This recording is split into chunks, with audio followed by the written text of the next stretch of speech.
حتیٰ کہ بخاری مسلم میں آتا ہے کہ نبی علیہ السلام ایک مسجد میں بیٹھے ہوئے تھے تو ایک صحابی مسجد نبی میں پیشاب کرنا شروع کر دیا. انہوں نے صحابہ کرام اٹھے روکنے کے لیے. جب پیشاب کر چکا فارغ ہوا تو آپ صلی اللہ علیہ وآلہ وسلم نے اس کو بلایا. آپ فرمائے یہ مسجد پاک جگہ ہے, اللہ کے ذکر کے لیے ہے, نماز پڑھنے کے لیے, یہاں پہ ناپاکی نہ پھیلائی جائے. بس اتنا کہہ دیا کافی. یہ آپ کا اخلاق بھی تھا.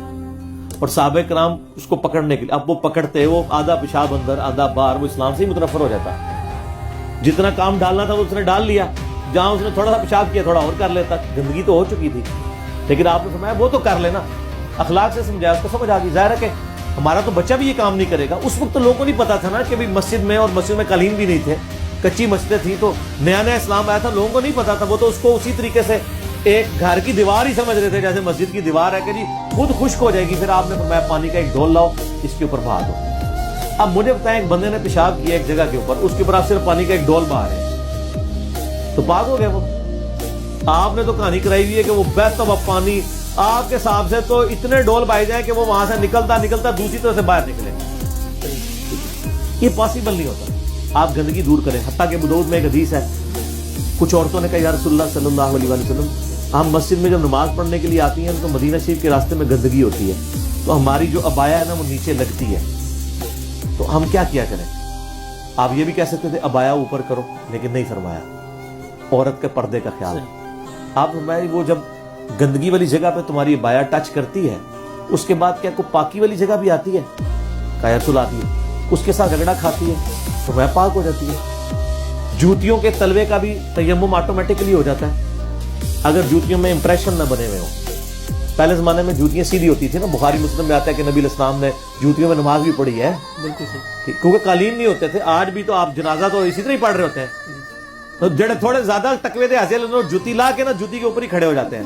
ان سے ذرا پوچھے کہ جوتی لگتے وشکار ہی ہے, یعنی کمر تو درمیان میں ہی ہے, چاہے آپ تکیے والی سائڈ پہ سر کریں یا پاؤں والی سائڈ پہ کریں. میں اس لیے بول رہا ہوں, بعض لوگ اعتراض کرتے ہیں پنجابی لفظ بہت بولتا ہے. میں اکثر پنجابی جو بول رہا ہوتا ہوں نا, اس کے بغیر بھی میرے لیکچر مکمل ہوتا ہے. آپ پریشان نہ ہویا کریں جن کو پنجابی نہیں آتی, میں انہی باتوں کو اردو میں بھی ریپیٹ کر دیتا ہوں. تو اینڈ رزلٹ تو وہی ہے نا. جوتی کے اوپر آپ کھڑے ہو رہے ہیں تو جوتی پاک تھی یا ناپاک تھی, آپ کھڑے تو جوتی کے اوپر ہیں. جوتی اتار رہی ہیں آپ سائڈ پہ کر کے, پاؤں اس پہ زمین پہ کھڑے ہو, تو جوتی کے نیچے اگر آپ کو یقین نہ ہو تو وہ پاک ہی ہے. پاک ہونے کا یقین ضروری نہیں. سر یہ مسئلہ یاد رکھیں, ٹھیک ہے. جوتی کا پاک ہونے کا یقین ضروری نہیں ہے, ناپاک ہونے کا یقین ہونا ضروری ہے. تو ظاہر ہے کوئی کہہ سکتا ہے کہ مجھے یقین ہے کہ میری جوتی ناپاک ہے, تو وہ پاک تصور ہوگا. یقین اس وقت ہوگا جب آپ واقعی کسی یعنی پخانے کے اوپر پاؤں رکھتے ہیں یا کسی یعنی گٹر کے پانی کے اوپر پاؤں رکھتے ہیں, تب آپ کو یقین ہوگا نا. اور وہ بھی اس وقت تک جب تک وہ لگا ہے. اس کے بعد چند قدم چلے اور وہ مٹی کے ساتھ تیمم ہوا اور وہ اتر کے سائڈ پہ ہوگی, ختم. اسی طریقے سے یہ بارش کا جتنا کیچڑ ہے پاک ہے. مٹی تو پاک ہے, مٹی سے تیمم ہوتا ہے سر. جب تک کہ آپ کو یقین نہ ہو کہ یہ جو کیچڑ ہے اس میں گٹر کا پانی ملا ہوا ہے, شک نہیں یقین, یہ بینیفٹ آپ کو دیا. جب یقین ہوگا نا پھر تو کوئی بھی نہیں یقین سے کہہ سکتا ہے. تو بڑی آسانی ہے اس معاملے میں. تھوڑی تھوڑی بات پہ وہم نہیں کرنا چاہیے. بخاری مسلم حدیث ہے کہ نبی علیہ السلام کی جب کپڑے جو ہے وہ منی کی وجہ سے یعنی خراب ہو جاتے ہیں تو حضرت عائشہ کہتی ہیں کہ میں حضور صلی اللہ علیہ وسلم کے کپڑوں کو دھوتی تھی اور آپ وہ گیلی چادر ہی اوڑھ کے نماز پڑھنے چلے جایا کرتے. اس سے اما عائشہ نے یہ مسئلہ سمجھایا کہ جو کپڑا ناپاک ہو اس کو دھونے کے بعد اس کے خشک ہونے کا انتظار کرنا ضروری نہیں ہے, وہ گیلا بھی پاک ہی تصور ہوگا. اب آج تو ہمیں یہ بات پتا, لیکن جب اسلام نیا نیا تھا اس وقت تو لوگوں کے دماغ میں یہ بات آتی ہوگی نا کہ یار ابھی تو گیلا گیلا ہی ہے, کچھ تو ہو لے پھر پاک ہوئے گا. اور پھر بخاری مسلم میں آتا ہے کہ اگر وہ منی خشک ہوتی تو میں اسے کھرچ دیتی. اور یہ اتفاقی مسئلہ ہے کہ منی اگر کپڑوں کو لگی ہو, خشک ہو جائے تو کھرچنے سے پوری ریموو کر دیں تو پاک ہے, گیلی ہو تو دھو کے اس کی چکنائی دور کرنا, خون کا بھی دھبے کو دور کرنا ضروری ہے. یہ ضروری نہیں ہے کہ آپ خون کا داغ بھی دور کریں, کیونکہ خون کا داغ جب لگ جاتا ہے نا کپڑوں کو تو وہ فوراً تو نہیں اترتا ہے, الا یہ کہ آپ بہت کو کیمیکل استعمال کریں. یعنی جو آپ فیل کر رہے ہیں نا اتنا حصہ خون کا ریموو کر دیں تو وہ کپڑے پاک. تو کپڑوں کو پاک کرنے کے لیے 3 دفعہ دھونا زیادہ بہتر ہے, ورنہ ایک دفعہ بھی اگر ایسا دھو لیا جائے جس میں سے گندگی ریموو ہو جائے, جس طرح آج کل ہمارے واش بیسن ہیں یا ٹوٹیاں ہیں کوئی آپ کے کپڑے کو گندگی لگی, آپ اتنا حصہ یوں کر کے دھو لیتے ہیں, اپنے پہ چھینٹے نہ پڑنے دیں, تو وہ پاک ہو جاتا ہے. وہ تو بہتا ہوا پانی ہے, وہ تو دریا کے پانی کے حکم میں ہی آئے گا. لیکن ٹب میں نہیں کریں گے, لوٹے میں نہیں کریں گے, ورنہ وہ لوٹے میں ڈالتے ہی لوٹے کا پانی بھی پلید ہو جائے گا. یہاں میں ایک مستعمل پانی کا مسئلہ بھی بتا دوں. بخاری مسلم میں حدیث ہے کہ کوئی شخص جب صبح اٹھے ڈائریکٹ پانی میں ہاتھ نہ ڈالے, اسے نہیں پتا اس نے رات کہاں گزاری ہے, پہلے ہاتھوں کو دھوئے.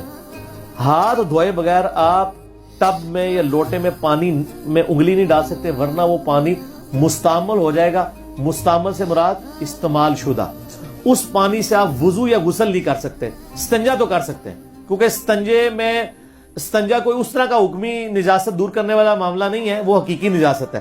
حقیقی نجاست مستعمل پانی سے دور ہو جاتی ہے, لیکن حکمی نجاست وضو اور غسل جو پریکٹیکل نجاستیں نہیں ہے, جس کا وضو نہیں ہے تو وہ ناپاک تو نہیں ہوتا, نماز کے لیے وہ ناپاک ہے.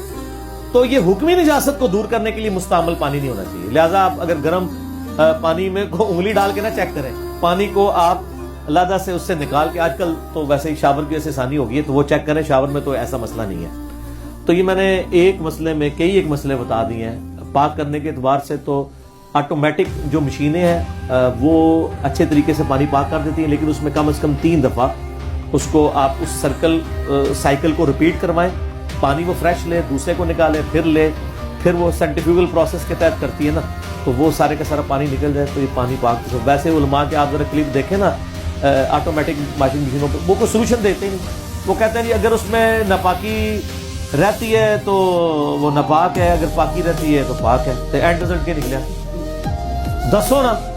تو یہ پوری انجینئرنگ کر کے بتا رہے ہیں. باقی کوشش کریں کہ ناپاک کپڑوں کو الگ ہی دھوئیں, پاک کو الگ, لیکن ظاہر گھر میں یہ مشکل ہو جاتا ہے. دھوبی کا بھی حکم ہے کہ دھوبی کو اگر آپ ناپاک کپڑے دیتے ہیں اور اس کو پورا طریقہ نہیں آتا, تو آپ جب کپڑے آئیں تو وہ ناپاک ہی تصور ہوں گے جب تک اس کو طریقہ نہیں آتا. یا تو اس کو ایجوکیٹ کریں, تو بعد میں اس کو ایک بار نتھار لیں.